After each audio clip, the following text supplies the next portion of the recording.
sirrimiti. Kuni abiyyi qijjiidha. Abiyyi amma paarlaamaa ijaarratee hangaasaa fa'aa paarlaamaa seensisuun kana kanu. Huno abiyyi kana. Abiyyi kaan isin mul'ifna ka abiyyi orjinaala. Abiyyi orjinaala eessa jirta? Yaa subhaanallah yaa subhaanallah. Ijoollee bilchiginnaa isin miskiina bar. Nama biraa deeggaraa turtan. Abiyyi wayiituu isaa miti kun abiyyi as baasaa jira nam adadumaan. Namicha qara mana teessisanii achitti yaalaa turan. Yaa dalagaan nama tokko bar adda bar. Ay carraa warra bilchiginnaa deeggartanii miskiina rabbi. Ummata miskiina isin wallaa ummata miskiina. Ay ani biyyummaan tuni maalumaaf akkana jeequmsi itti bu'e jedhaa bar. Adaa jaran anuu godhe yar ummanni nurra dalage. Lammaa Magarsaa qofaa miti adaa marfee waraanname. Amma laalla. Amma asitti abiyyi meeqa argitanii? Abiyyi lama sadii. Baay'ate yundoo abiyyiin biyya san keessatti yaa hayyoo yaa qayyo. Kun eenyummaa namichummaa kun. Areedallee akka isaatti tolfanii fi qirxii areedallee akka isaatti bareechisanii fi waa mara sirreessanii fi badabboo. Yaa Rabbi kiyya. Yaa Rabbi sheer godhaa footoo wal keessa dhayame footoo baay'een na ergame abiyyi orjinaalli argamee jira jedhaa jiranii ka amma biyya fixaa jiru ka amma hangaasaa fa'aa paarlaamaa fide kun isaa miti jedhanii. Ka galgalaa ganama mataanu nyaataa jiru kuni abiyyiin amma kuni abiyyi dhukkubsataa. Barbaadaa jira bar walii qoqqoodaa dubbiin tun dubbii laaftuu miti hattuu afuuftuu jawwee uffata maal jedhaayyuu. Warra abiyyiin sammuun jalleser. Abiyyi isin deeggartan ka dhugaa isinii fiduu deemna abiyyi dhugaa. Abiyyi dhugaa jechuu abiyyi dhugaa. Ka orjinaalaa jechuu ka duraanii sanii miti abiyyi qijjii miti. Dhiyaadha sagaxeedhaan bilchiginnaa. Abiyyi keessan laaluu yoo barbaaddan gad dhiyaadha. Gadi dhiyaadha. Gadi dhiyaadha. Amma qabatamaa laala akkamiin hoonee sitti argisiifna beektaa?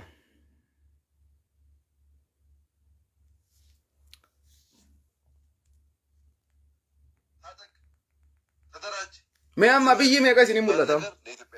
Abiyyi meeqa argitan bakka kanatti amma?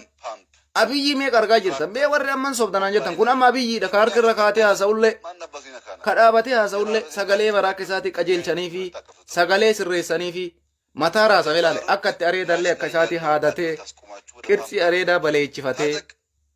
ተደራጅ ዝመት የሚባል ነገር ለኢትዮጵያ ይጠቅማል። Argite maal jedha amma beektaa kun hidhadhu leenjisii gara lolaa deemii maal godhiin Itoophiyaan fayyaduu jira. Kuni abiyyi amma maaliiti? Abiyyi amma orjinaala sanaan fakkeessanii ka biraa fidaa jiran. Tokko amma achi dhaabatee ka mataa akkanan raasu sun amma eenyunni ashangulliitii achi dhaaban jechuu eddanii. Ashangulliitii achi dhaaban jechuu isinii fakkaata. Abiyyiin ajjeesi maalee godhi hidhadhu gara leenjiitti deem gara akkasii deem jedhu suni hin jiru amma jedhe. Abiyyiin amma dhufe abiyyi haarawaa jedhe. Abiyyiin amma dhufe kuni leenjii hin dhoorgaa jedhe. Hidhadhuu hin dhoorgaa jedhe. Gara waraanaa deemii hin dhoorgaa jedhe. Ka inni ajaju maali jedhe qonna irratti bobba'i jedhe. Misooma irratti bobba'i. Taraktera bitadhuu meeshaa qonnaa bitadhuu misooma irra bobba'i. Waan qawwee hin dubbatinaa waan rasaasaan dubbatinaa jedha jedhe. Ahaa nuti kaleessa maa jedhaa turre. Nagaya buusii akka godhii tasgabbii uumi jedhaan turre. Har'a ammoo eessaa bahe jettan abiyyiin kun. Abiyyiin waan akkanaa dubbatu eessaa bahe. Dhaga'uu gurri keessaniin dalagaami. Yoo gurri keessan dalage abiyyiin haasaa akkana haasa'u eessaa dhufe. Yeroo nu kaleessa lakki qawween bu'aan qabu lolli bu'aan qabu ummata miskiina lolatti hin oofin ummata nagayaa hin fixin ummata suukaneessin ummata rashanii waytanu jennuun eessaa dhufe abiyyiin har'a jecha kana dubbatu. Darajjaa jechuun dhoorgaa jedhe. Leenji'aa jechuun dhoorgaa jedhe. Qawwee hidhadhaa jechuun dhoorgaa jedhe. Wanni ajajamu Itoophiyaa keessatti guddina biyya kanaatiif bu'aa qabu misooma jedhe. Tiraktera akkamii bitannaa, meeshaalee qonnaa akkamii qopheeffannaa, misooma irratti akkamii facaafannaa, midhaan akkamii qonnee dachii teenna yeroo torba gargalchinaa. Kanarratti malee Itoophiyaa ka jijjiiruu danda'u hidhadhuu akka godhii leenjii fudhuu waraana deemiin hin jiru jedhe.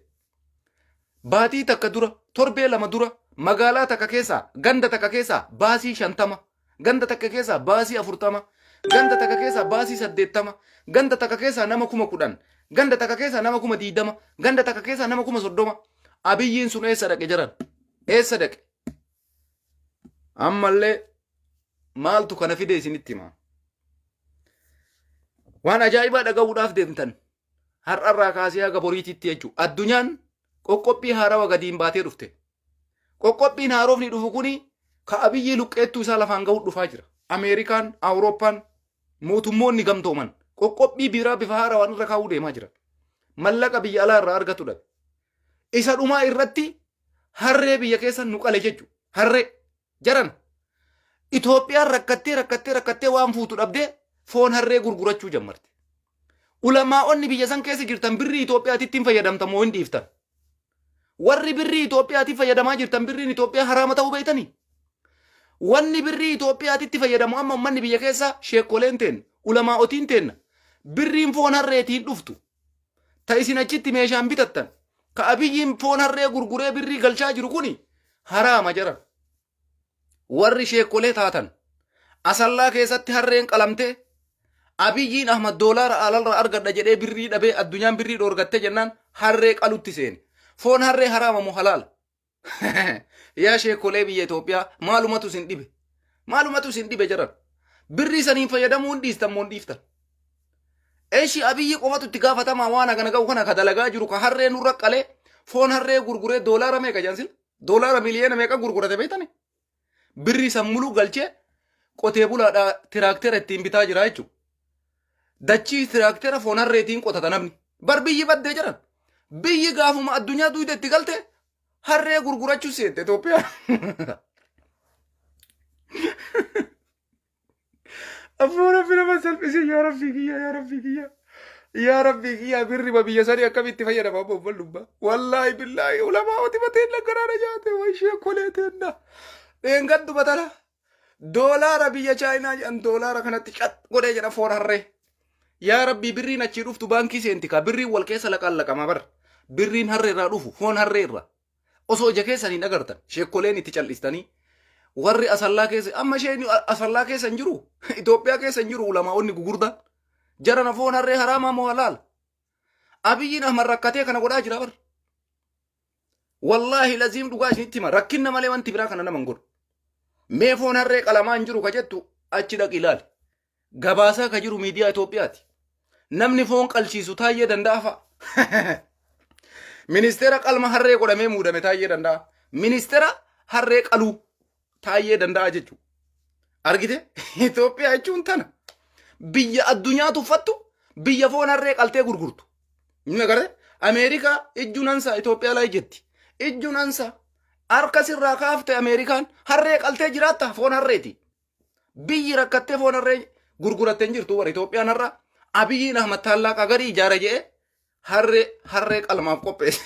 harree qalmaaf qopheesse hojii kee argatte kaafata biyyaafate way abiyyi warri si deeggaruullee warra akkasiiti ani biyyi teenna osoo ulamaa'iidhaan guutamtee jirtu akkamitti foon harree ayyamamee garaana nyaate bara wayta biyya san keessatti ummanni biyya sanii du'a sodaatee cal'isee nu jennuun sobdaa nuun jaa namni Jawaar Muhammadii sagalee ta'a wayta nu jennu hin sodaatanii wayta nu jennu hin sobdaa nuun jaa namni har'a wayta foon harree dhufu sheeyni tokko gabba'ee dubbate hin jiru qeeysiin tokko gabba'ee dubbate hin jiru abiyyiin mataa isaati amantii qabaa mi jedhan abiyyiin maadhaaf makkuun amantii qaba moo amantii hin qabu amantii isaa keessatti harree qaluun halaala amantii fedhe haa qabaatu sheekiin ortodoksii ka muslimaa ka beenxee phaaphaasonni Itoophiyaa keessa jirtan marti waytii harreen qalmaaf qophooftu akkamitti calceettanii teettanii ilaaltan foon harree doolaara miiliyoona gana gurgurame tajaan maaltu kana mara dhale rakkinna birriiti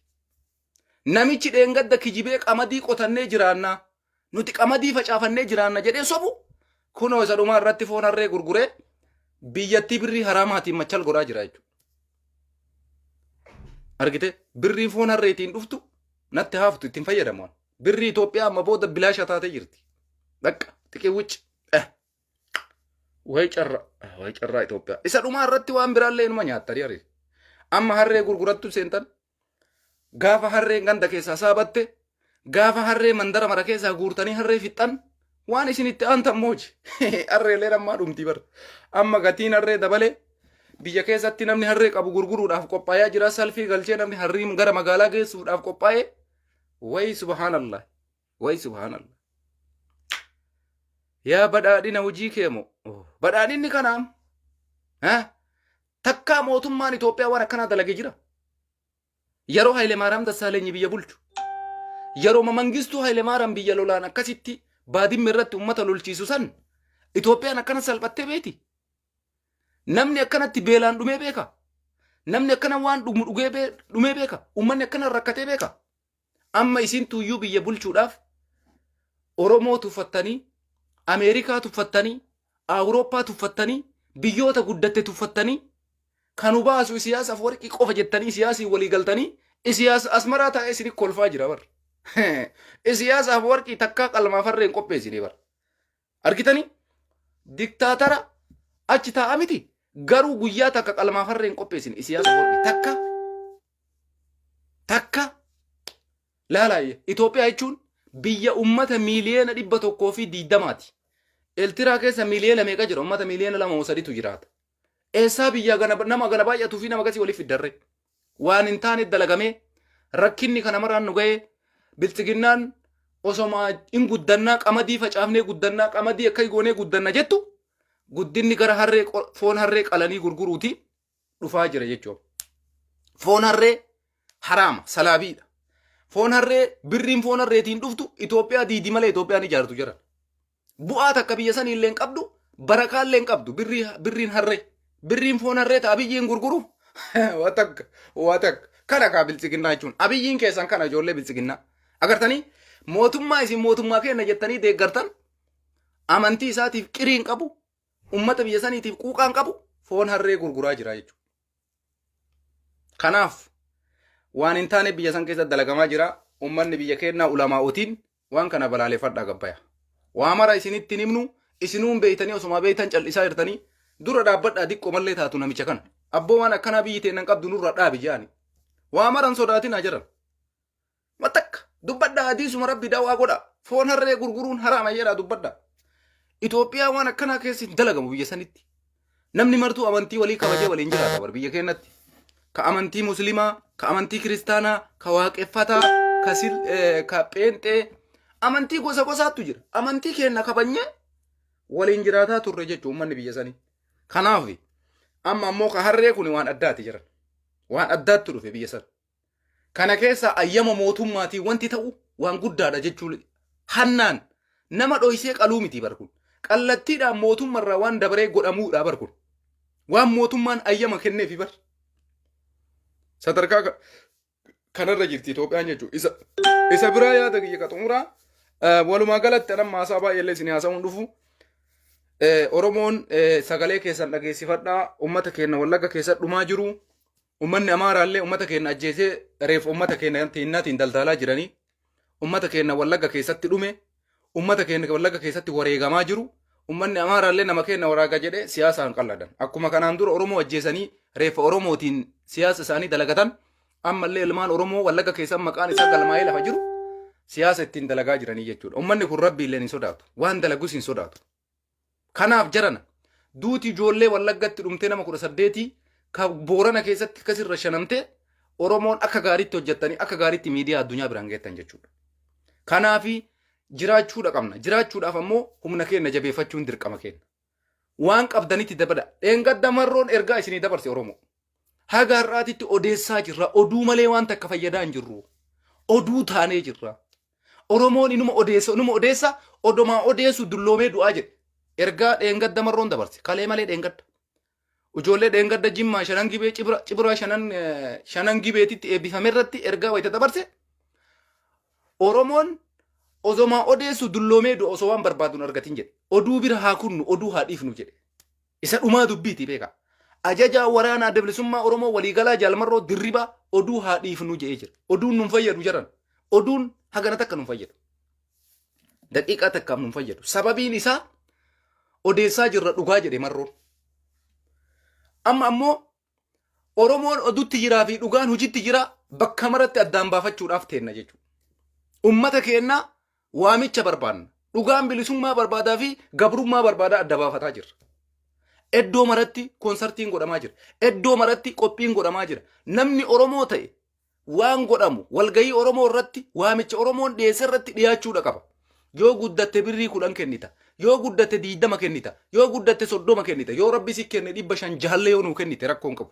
Waliigalatti akka marroon jedhe san oduu taatanii fi dhugumaan qabsooftanii waraana kana bira dhaabbattanii Oromoon Awurooppaa keessa jirtan, Jarman keessa warra jirtan gara fuulduraatti walitti deebinaa Nooveembarii 6 jechuudha jiha dhufu kana irratti qophiin qabamee jira. Qarqaarsa waraana adda bilisummaa Oromoo jedhee koreen qopheessaa jira. Gaafa sagantaa wanni marti dhumatee isinii maxxanfame dhugumatti namni quuqama sabaa qabdu guyyaa sanii nafta jedhee yaadu. Yoo dhugumatti haftu taate ani waan siin jedhu illee hin qabu atummaan uf xiinxallii siin jechuu kiyya. Yoo dhugaa bilisummaa ka barbaaddu taate, yoo dhugaa biyya godhadhaa ka barbaaddu taate, yoo dhugaa nama ta'uu ka barbaaddu taate waamicha Oromoo waamirraa hin haftan. Sagantaa Oromoon qopheessirraa hin haftan. Yoo ka haftan taate ilaalchi keessan akkuma marroon jedhe odeessuudha. Bilisummaa barbaanna. Rakkannee biyyaa baane. Namni rakkatee biyyaa ba'e biyya isaa akka jiraattu barbaada. Akka ijaaramee biyya ofii godhatee biyya deebi'uu barbaada. Cal jedheetumaan hin taa'u. Afaan bichaa ta'uu nurra hin jiru isin jechuudhaaf. Haasaa kana bal'inaan itti deebi'ee isin haasa'a. Qeerroo biyya Jarman waamicha isinii godhame nam tokko akka hin hafne. Hirmaadhaa jarana. Gaachena walii taanaallee. Yoo birri illee kiisii baasuu baattan koottaa bakka qophiitti irratti hirmaadhaa uummata kennaa sagalee ta'a. Tokkummaan kennaa cimu. Oromoo ta'uu keessan hin saalfatina. Oromummaa keessanitti hin gaddina. Waamicha godhamerraa nam tokko akka namni Oromoon as jirtan akka gaafa Jawaar Mohaammed biyya kana dhufee simanne sanitti bahuutu isinirra jira jechuu kiyya. Kanaaf hundi keessan waamicha isinii godhamurra dhiyaadhaa afaan qofa bira haa kunnu, oduu qofa haa hin taanu, hojiitti haa hiinu waan goonu mara. Dhugaa isinitti hojiitti hiikamuun dirqama kenna. Ati ofirraa kaasii hojii hojjedhu. Marroon xumuree jira nuti asii ammoo halkanii guyyaa mootummaa xilaata Oromoo kanaan waliin taaggalaa jirra. Isin warri diyaaspooraa jirtan wanni isin biyyaan baadha hixanii faashina hordofuuf miti jedhe marroon. Biyya abbaa keessanii irraa ari'amtanii gabrummatu isin ari'e gabrummaa san jalaa bahuudhaaf ammoo istaayilii faranjii hordofa jechuun sirra hin jiru siin jedhe. Akkam godhee biyya kiyya jijjiira jettee waa'ee biyya keetii yaaduu qabdaa jedhe. Jecha inni jedhe takka takkaan bu'atti hiikuun nurra jira jechuu kenna. Surree akkamii godhata istaayilii ta jilbarraan cittuuti moo ta duubaan cittuuti moo istaayilii surree jijjiirree godhachuu miti dubbiin. Sammuu kenna haa jijjiirru. Agartee kana isinii dhaame marroon. Kanaaf Oromoon walgayii waamamurratti uummanni keenya biyya alaa jirtan, warri dalagajaa jirtan, warri guyyaa san akka carraa ta'eetiin guyyaa dalagaa irra isin jalaa oole lafa jala nama hojii isin hojjechiisu sheefii keessanii waliin haasa'a guyyaa san gaafa jahaa irratti akka hirmaattan asumaan waamicha isinii dabarsinaa irra deebi'ee ammas waamicha isinii dhiyaata. Waa baay'eetu jira. Artistoonni Oromoo illee itti qophaayaa jiranii artistoota baay'ee akkana as keessa jira. Abdii Fadiisfaa isin bashannansiisuu danda'u guyyaa san irratti jechuudha. Walumaa galatti qophiin qophaayaa jira. Oromoon akka nurraa namne namni woo borraa hafte Oromoorraa hafte namni woo borraa hafte ofirraa hafte namni waraana kanarraa hafte ofirraa hafte isarraa namne kanuma jennee isin bira kunna. Kanaaf hinafinaa xiqqaa guddaa walgayii kanarratti akka argamtan yoo guddatte jarana qaama keetiin achi argamtee yuuroo 10 kennitee yoo galte bar qabsaa yaadaati. Maal birriin sun bilaashattuma sirraa baati. Koottu gaachena walii taana. Koottaa gurmuu walii taana. Walii haa tumsinu. Oromootiyya yoo jabaanne malee naman taanu baay'inna inuma qabna itti fayyadamuu dadhabne malee. Sinii galee baay'inna inuma qabna itti fayyadamuu dadhabne malee. Warri biyya keessa jiru hojiitti jira. Nutis ammoo akka marroon jedhu san odomaa odeessinu dulloomne osoo lubbuun teena nu keessaan baane humna keenna waan tokko goonee osoo humni keenna osoo dargaggummaa qabnu osoo fayyaa qabnu osoo dullummaan nutti hin dhufin jijjiirama kan akka finnu asumaan waamicha walii dhiyeessina afaan qofan taanu ijoolleen biyya kana jirtan isin beeynaa hundi keessanuu dalagataa jirtanii guyyaa sanitti ammoo ayyama akka gaafattan iddoo walgayii itti godhamu Nuurambargi hundi keessan dhufuu dandeessan magaalota biyya kana keessa jirtan Firaanfurt irraallee Moonchini naannoo mararraa dhufuu dandeessan. Kanaafi galma bareedaa akka qabdan koree nu jiraawwachiiftu isumaan ergaa isinii dabarsinaa. Hinafina adaraa Oromoo waraana adda bilisummaa Oromoo wareegama qaalii kafalaa jira. Ummata keenya biyya keessa dhumaa jiru Oromoon biyya isaa ijaarrachuun dirqama. Kanuma isiniin jechuu barbaada. Jalqaba isin kolfisiisuu dhufe walumaa galatti ka Abiyyiin dhugaa rabbii dubbachuudhaaf yaalamuu qaba. Dhugaa isitti Abiyyi Ahmad osoo waan guyyaa kaleessaa dubbatte san kanaan dura dubbataa turte biyya san keessatti ilmoon takkattiin hin duutu ture bar. Osoo waan kaleessa qamadii keessa dhaabattee haasofte san kanaan dura haasa'aa turte re'een hin duutu, lukkuun hin duutu Itoophiyaa keessatti. Sababiin isaa situ hidhadhaa jedhe, situ lolaa jedhe, situ ajjeesaa jedhe, situ saamaa jedhe. Kana mara ofii goote akkuma gooteen hiiki. Yoo akka kaleessa jettu saniin furmaata biyya sanii fidde ofis dhaqqabde biyyallee dhaqqabde. Yoo akkuma zimatu gidalu cafcifuu jette saniin itti deemte ofillee biyyallee dhabamsiiftaa. Kanuma siin jedha haasaa kee irraa baay'ee naasa'u. Haganuma dabarfachuu dhufe galatooma ulfaadhaa guyyaa biraa walitti deebinaa yeroo sagantaa qabnutti. Amma ammoo Abiyyi foorjidii isiniin jedhee jira waan san irra deebi'aa ilaalaa hundi keessan. Abiyyi lamatu qamadii keessa dhaabata sallamaan keessaa tokko kami. Ka harka irra kaatee haasa'u moo ka dhaabatee mataa raasutu Abiyyiidha hundi keessan adda baafadha. Nama lama Abiyyiin lamaanuu koofiyaa matarraa qaba. Tokko tokkorra harka kaatee dubbata tokko dhaabatee mataa raasa. Areedallee akkuma walitti sirreeffatanii jiranii jara sallamaan keessa Abiyyiin normaaliin Abiyyiin warjinaalli kam akka ta'e adda baafachuun dirqama keessanii. Kanaaf Abiyyiin duraanii ka 2018 suni jijjiiramee jira isiniin jechuu barbaadeetti. Kanuma dhugaan jirtu Abiyyiin nu duraan beeynu ka ammaa kanaa miti. Abiyyiin duraanii sun aga dhufutti nageen Itoophiyaa illee bu'u. Tasgabbiinis hin dhufu duuti illee dhaabattu. Walumaa galatti Abiyyii lama qamadii keessa dhaabataa lamaan keessaa tokko adda baafadhaa. Kamtu Abiyyii sirriidha kamtu sirrii miti. Warri bilchiginaa deeggartan deebii akka nu deebiftan asumaa waamicha isinii godha. Galatoomaa horaa bula.